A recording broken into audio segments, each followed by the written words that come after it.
السلام علیکم فرینڈز، امید ہے آپ سب خیریت سے ہوں گے۔ آج کی ویڈیو میں انشاءاللہ تعالی ہم آپ کو بتائیں گے کہ ہارویسٹنگ کا سیزن تقریباً آف ہو چکا ہے اور ہمارے باغبان حضرات نے آم کی توڑائی مکمل کر لی ہے اور تقریباً اب سفید چونسے کی بھی توڑائی تقریباً مکمل ہو چکی ہے۔ تو اب میں آپ کو بتاؤں گا کہ توڑائی کرنے کے بعد آپ کو اپنے باغات میں کیا مینجمنٹ پریکٹسز کرنی چاہیے جس سے ہمیں اپنے باغات میں دوبارہ سے اگلے سال کے لیے اپنے باغ کو پھل اٹھانے کے لیے تیار نہ ہے۔ تو ابھی دیکھیں کہ ہمارے باغ کے اندر جو ہے روٹا ویٹر اور ہل لگ چکے ہیں۔ اگر سپٹمبر کے بعد ہمارا ٹیمپریچر کی جو شدت ہے وہ کم ہو جائے گی اور اس کے بعد اب ہمارا بہترین ٹائم ہے کہ ہم اپنے باغات کے اندر جڑی بوٹیوں کا تدارک کر کے بذریعہ ہل اور بذریعہ گوڈی یا بذریعہ کیمیکل اپلیکیشن کسی بھی ہربیسائڈ کی اپلیکیشن کر کے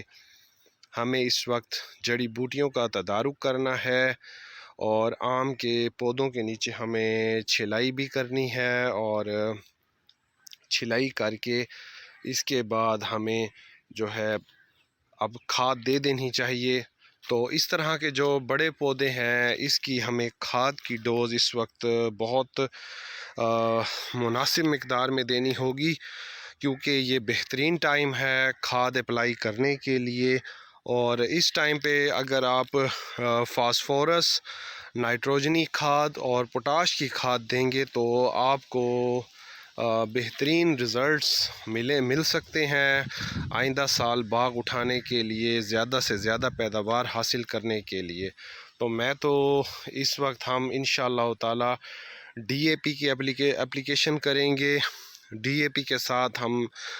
یوریا بھی مکس کریں گے اور یوریا کے ساتھ ساتھ انشاءاللہ تعالی ہم پوٹاش بھی مکس کریں گے۔ اب یہ جو ہمارے پودے ہیں جو کہ 15 سال جن کی ایج ہے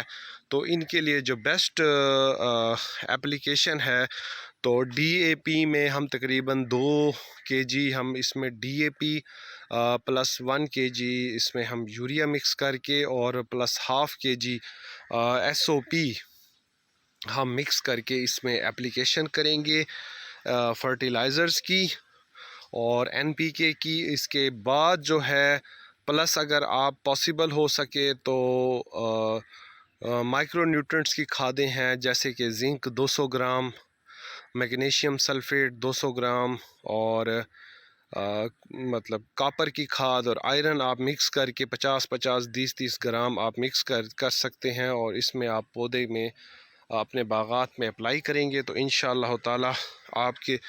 باغات بہت اچھا رزلٹ دیں گے، آئندہ سال پیداوار بہت اچھی لیں گے۔ اور مائکرو نیوٹرنٹس کی کھادیں مکس کر کے ہم اپنے باغات کو مزید نقصانات سے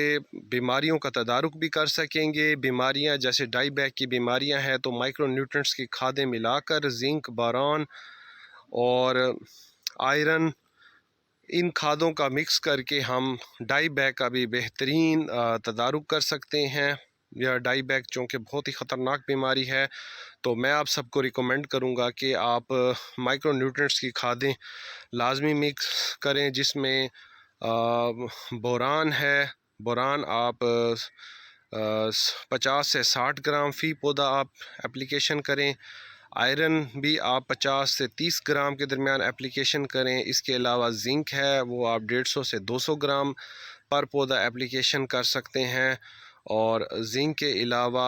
زنک جو ہے وہ بہت ساری فارمز میں اس وقت اویلیبل ہے۔ زنک آپ چلیٹڈ فارم میں اویلیبل جو ہے وہ اس کی اپلیکیشن کریں گے چلیٹڈ فارم میں تو اس کو آپ کو بہت اچھا رزلٹ ملے گا زنک کا کیونکہ زنک جو ہے ایک بہت ہی اچھی ایک صحت مند پھوٹ نکالنے میں کارآمد ہوگی۔ اس کے علاوہ میں آپ سب کو ریکمینڈ کروں گا کہ کیونکہ اس ٹائم باغات نے اب پھوٹ نکالنا شروع کرنی ہے اگست کے بعد، اور جتنی زیادہ پھوٹ نکلے گی تو وہی شاخیں ہماری اگلے سال پھل اٹھانے اور باراوری کے لیے سب سے زیادہ مفید ہوں گی۔ تو اس لیے جو ہے اپنا بہترین ٹائم ہے، آپ چھلائی کر کے اور کھادوں کی اپلیکیشن کر کے آپ پانی لگائیں۔ اور اس ٹائم باغ کو پانی کی بھی بہت زیادہ اشد ضرورت ہے، کیونکہ گرمی ہے، ابھی فی الحال ٹمپریچر بہت زیادہ ہے۔ اور جن علاقوں میں جن باغات کے علاقوں میں ابھی بارشیں ہو رہی ہیں، تو وہاں پہ میں ریکومنڈ کروں گا کہ آپ مائکرو نیوٹرنٹس کھادیں لازمی استعمال کریں اس مرتبہ،